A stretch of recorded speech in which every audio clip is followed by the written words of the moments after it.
The input-output system has three components.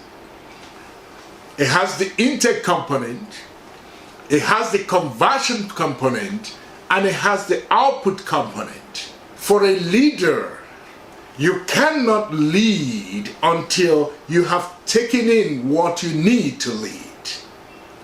And what you need to lead has to have a combustion chamber before there is an output. You can't jump the system like people try to do. It's not possible.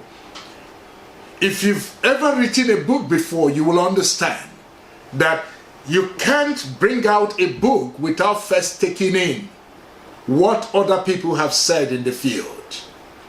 You've got to read and study and research before you can produce something.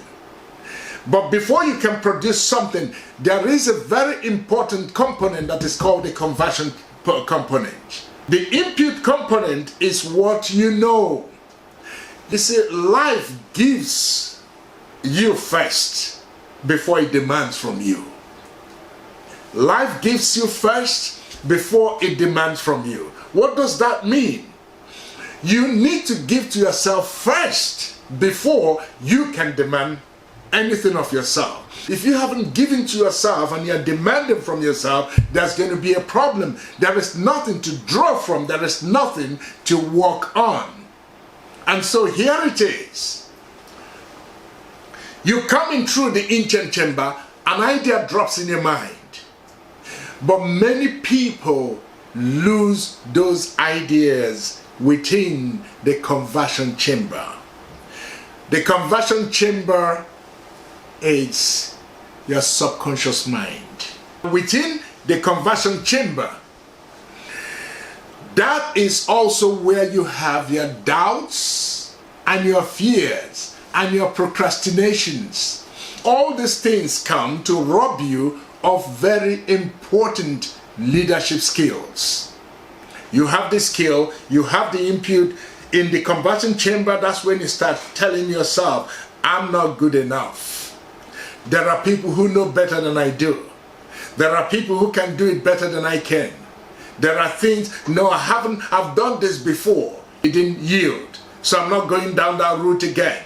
And when you begin to walk, allow your conversion chamber walk with this, it talks you out of your greatness. The input-output cycle system is similar to the point system, because here you know something, here you want to understand and personalize and own what you know, and here the output component or the emission chamber is where you bring out results. So this is how it goes. Research first, conversion of what you know first, secondly, and then output of what you have converted. Indeed, I spend a lot of time in my workshop and seminars and conferences working with leaders on the conversion component of this system, because the conversion component is where you win and is where you lose. This is where greatness is built, is born, nurtured, and then exhibited in the emission component. But again, this is where it can easily be lost. It can be lost when doubt comes in, when fear comes in, when procrastination comes in. You lose great ideas and great components of your life. You find it difficult rising to the next level because you are allowing what shouldn't be there to swallow what is right and what should move you to the next level. In my other videos, I have spoken about fear, and I have spoken about habits, and I have spoken about behaviors and all kinds of belief systems that needs to be debunked. But for now, I need you to do this. I need you to do this. Whenever an idea comes into your mind, put it down. It's an idea. In the conversion chamber, That is where you do your evaluation. That is where you do your reflection.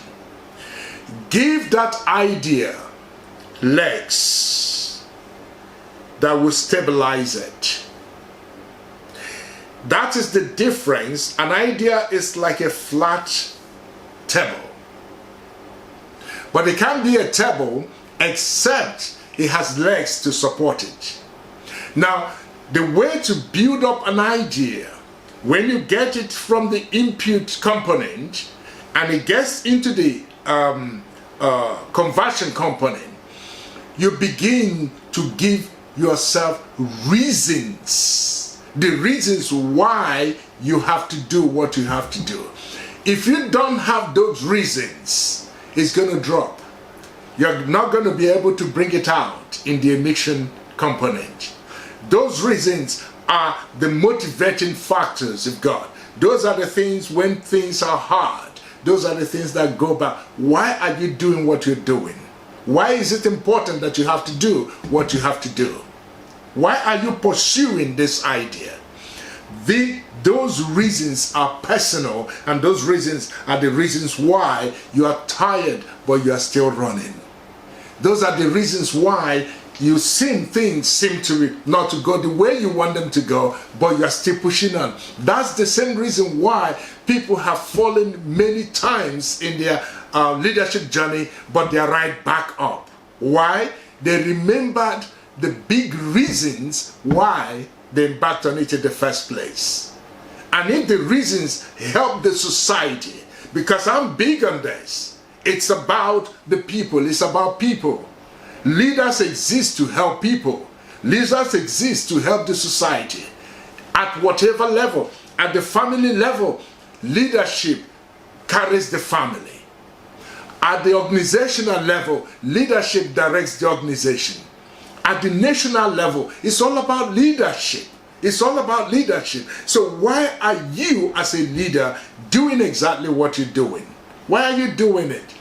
So those concrete factors are the legs you give to your table.